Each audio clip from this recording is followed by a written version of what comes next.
Hello everyone, আজকে আমরা চলে এসেছি তালান্টাস 50 ডে অনলাইন ক্র্যাশ কোর্সের ডে 24-এ। অ্যান্ড আজকে আমরা যে চ্যাপ্টারটা নিয়ে ডিসকাস করব, there is respiration in plants. Okay, so আর দেরি না করে লেটস বিগিন। ফার্স্ট কোয়েশ্চেন বলছে site of respiration in bacteria is. ব্যাকটেরিয়াতে অ্যাকচুয়ালি রেসপিরেশনটা কোথায় হয়? আমরা জানি ইউক্যারিওটিক সেলসে আমাদের রেসপিরেটরি সাইটটা হচ্ছে মেনলি মাইটোকন্ড্রিয়া। ব্যাকটেরিয়ার ক্ষেত্রে they do not have a mitochondria because they are prokaryotic organisms. তাহলে সেখানে রেসপিরেশনটা অ্যাকচুয়ালি কোথায় হয়? অপশন এ বলছে এপিজোম, অপশন বি বলছে ribosome, option C mesosome, option D microsome. Basically mesosome হচ্ছে ব্যাকটেরিয়াল যে সেল মেমব্রেনটা হয় তার থেকে তৈরি হওয়া কিছু ইনভ্যাজিনেশনস যেগুলো ভেসিকলসও তৈরি করতে পারে। তো এই মেসোজোমগুলোতেই বেসিক্যালি ব্যাকটেরিয়ার রেসপিরেশনের সমস্ত ঘটনাগুলো ঘটে।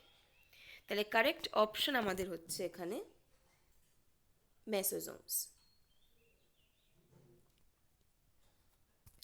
Next, terminal cytochrome of respiratory chain which donates electrons to oxygen is.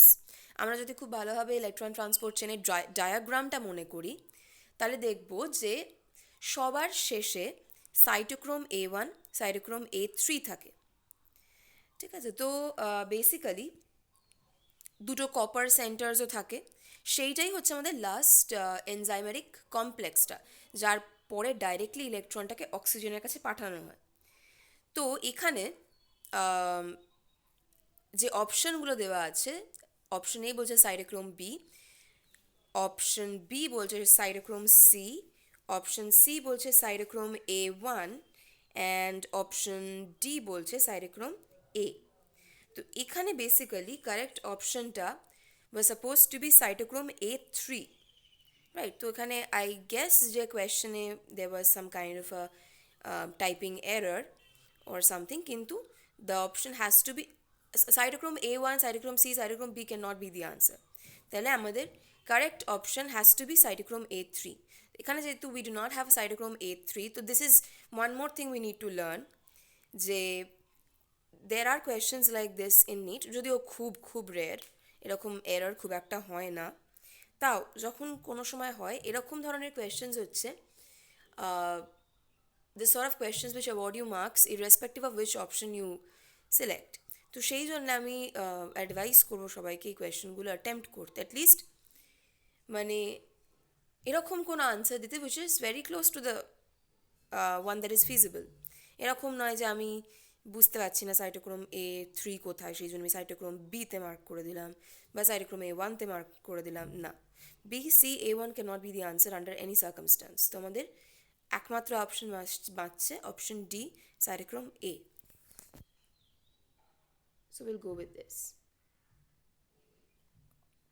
Okay, next question হচ্ছে আমাদের glycolysis is option A redox process, option B aerobic process, option C oxidative process, option D reductive process. তো basically গ্লাইকোলাইসিসে যেটা করা হচ্ছে, আমরা basically reduction করছি। আমাদের initial substrate ছিল গ্লাইকোলাইসিসের গ্লুকোজ, সেইটাকে আমরা আস্তে আস্তে নামিয়ে আনছি পাইরুভেটে। তো এই যে এন্টায়ার প্রসেসটা, এটা একটা রিডাকটিভ প্রসেস। তো সেই জন্যে গ্লাইকোলাইসিসকে বেসিক্যালি বলা হয় একটা রিডাকটিভ প্রসেস। ওকে, নাও কোয়েশ্চেন 4 বলছে in Krebs cycle the FAD participates as electron acceptor during the conversion of option A succinyl CoA to succinic acid, option B ketoglutarate to succinyl CoA, option C fumaric acid to malic acid, option D succinic acid to fumaric acid. তো basically আমরা জানি এফএডিটা obviously as electron acceptor কাজ করে। কোথায় কাজ করে? Precisely যখন succinic acid থেকে ফিউমারিক অ্যাসিড তৈরি হয়। এটা আমরা যদি টিসিএ সাইকেলটা একটু মনে করি আমরা ফিগার আউট করতে পারবো যে বেসিক্যালি ওই সময়টাতেই এফএটির কাজটা হয়, যখন সাকসিনিক অ্যাসিড থেকে ফিউমারিক অ্যাসিড তৈরি হচ্ছে। তাহলে আমাদের কারেক্ট অপশনটা হচ্ছে option D, succinic acid to fumaric acid. এই চ্যাপ্টারটা বেসিক্যালি ইজ আ চ্যাপ্টার যেখানে এই চ্যাপ্টারটা and the previous one photosynthesis, যেখানে প্রচুর সাইক্লিক্যাল পাথওয়েজ রয়েছে। অ্যান্ড এই পাথওয়েজগুলো আমরা একবার যদি মুখস্থ করে নিই, তাহলে অবশ্যই বুঝে যদি মুখস্থ করে নিই, তাহলে half our work is done there. Next question, question 5. The major reason that glycolysis is not as energy productive as respiration is that. কেন গ্লাইকোলাইসিসে আমরা কম এনার্জি অবটেন করছি উইথ রেসপেক্ট টু রেসপিরেশন, মানে এখানে আমাদের ক্রেবসের কথা বলা হয়েছে বা ইটিসির কথা বলা হচ্ছে। তো অপশন এ বলছে NAD+ is regenerated by alcohol or lactate production without the high energy electrons passing through the electron transport chain. Option B was it is a pathway common to fermentation and respiration. C, it does not take place in a specialized membrane-bound organelle. D, pyruvate is more reduced than CO2, still contains much of the energy from glucose. So the correct answer is option D, because আমরা যদি একটু ভাবি তাহলে পাইরুভেটটা is much more complex than CO2, much more reduced than CO2. ঠিক আছে, তো সেই জন্যে being higher in the chain than glucose than CO2, pyruvate কিন্তু তখন অবধি অনেকটাই গ্লুকোজের এনার্জিটা স্টোর করে রেখেছে। ঠিক আছে, তো সেই জন্যে বেসিক্যালি পাইরুভেটটা গ্লুকোজের থেকে অনেক কম এনার্জি প্রোভাইড করে, বা পাইরুভেট প্রোডাকশনটা গ্লুকোজের মানে CO2 প্রোডাকশনের থেকে অনেক কম এনার্জি প্রোভাইড করে। সেই জন্যে this has to be the answer.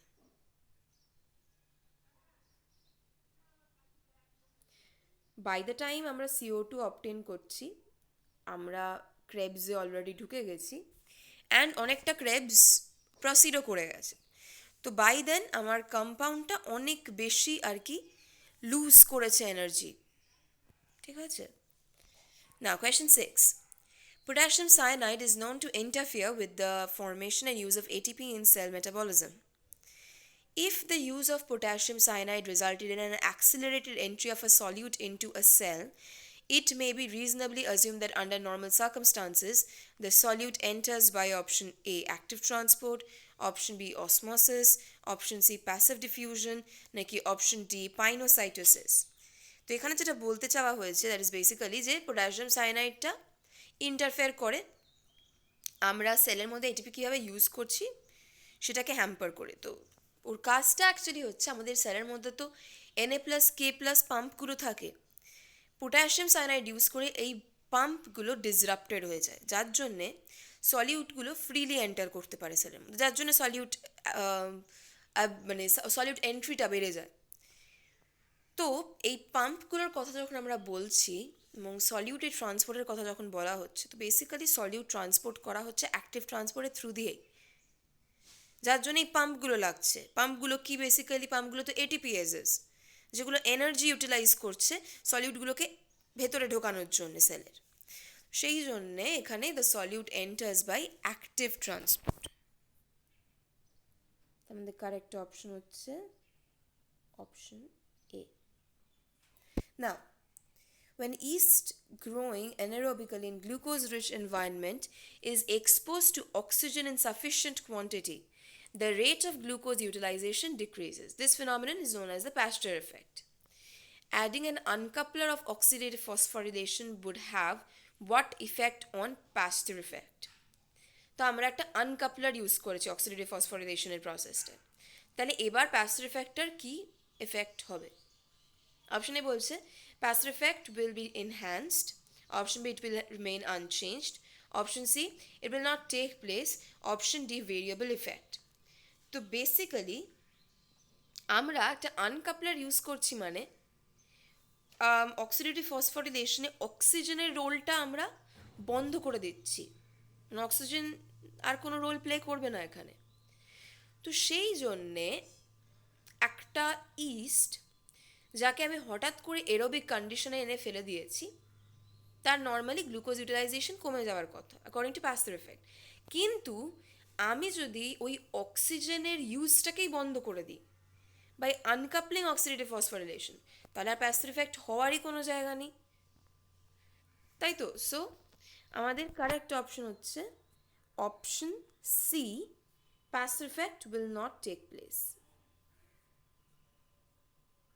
Next, an inhibitor is added to a cell culture so that succinate accumulates.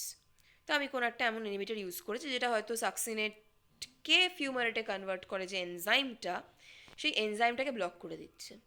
The enzyme catalysing the formation of which substance has been blocked. Again এটা আমাদের pathway থেকেই আমরা বুঝতে পেরে যাব যে সাবস্টেন্সটা directly succinate থেকে তৈরি হচ্ছে থ্রু অ্যান এনজাইমেরিক ইন্টারাকশন, সেই পার্টিকুলার ফর্মেশন, সেই পার্টিকুলার সাবস্টেন্সটা তৈরিটাই ব্লক হবে। তা আমি বলেই দিলাম অবভিয়াসলি যে সাকসিনেট থেকে আমরা জানি ফিউমারেট তৈরি হয়, তো সেই জন্য ফিউমারেটের ফর্মেশনটা আটকে যাবে। আমাদের কারেক্ট অপশন হচ্ছে অপশন ডি, ফিউমারেট।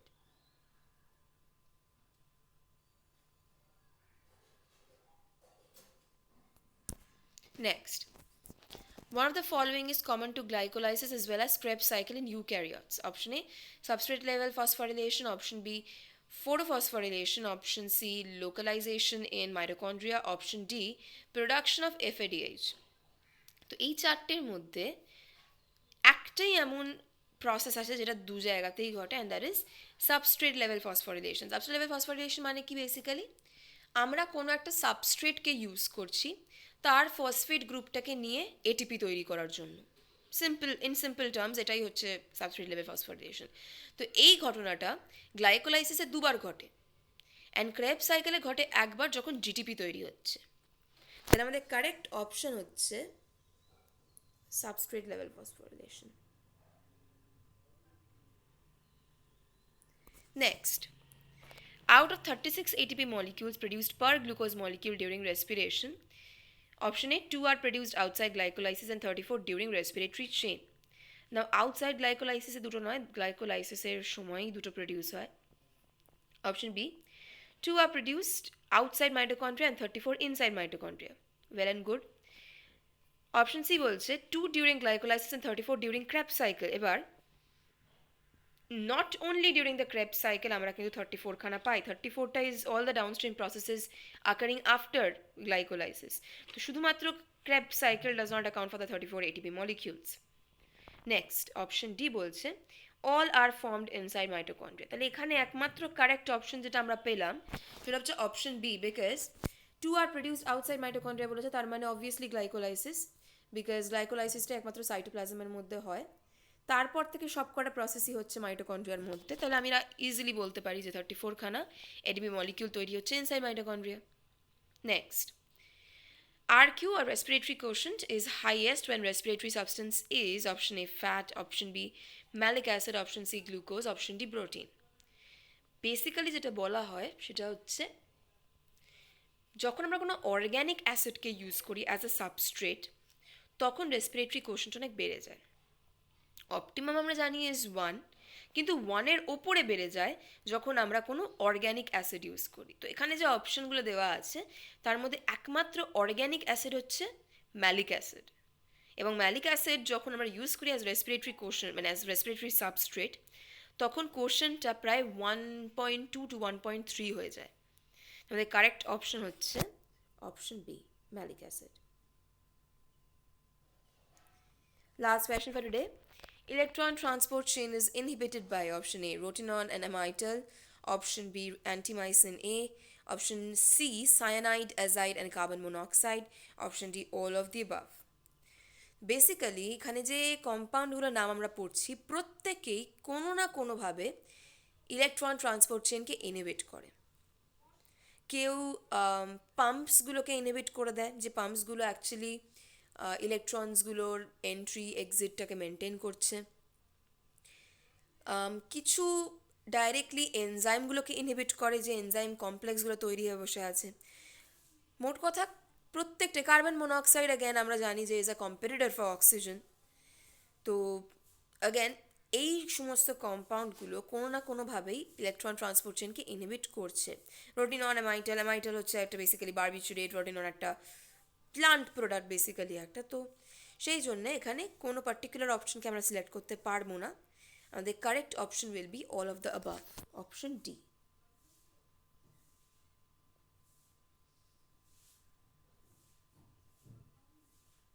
তাহলে এর সাথে আজকে আমাদের 12খানা MCQs শেষ হলো অন রেসপিরেশন। আমি আবার বলবো যে this chapter is a pretty easy chapter যদি আমরা সাইকেলগুলোকে পাথওয়েগুলোকে অন্তত মনে রাখতে পারি একদম বাই হার্ট। অ্যান্ড আমি যেমন রোজ বলি যে আই হোপ যে you people are benefiting from this videos and I keep hoping যে তোমাদের ভবিষ্যতে যথেষ্ট লাভ হবে এই প্র্যাকটিসগুলো করে। সো যদি তোমাদের ভিডিওটা ভালো লেগে থাকে তাহলে please do like share and subscribe to the channel. Thank you.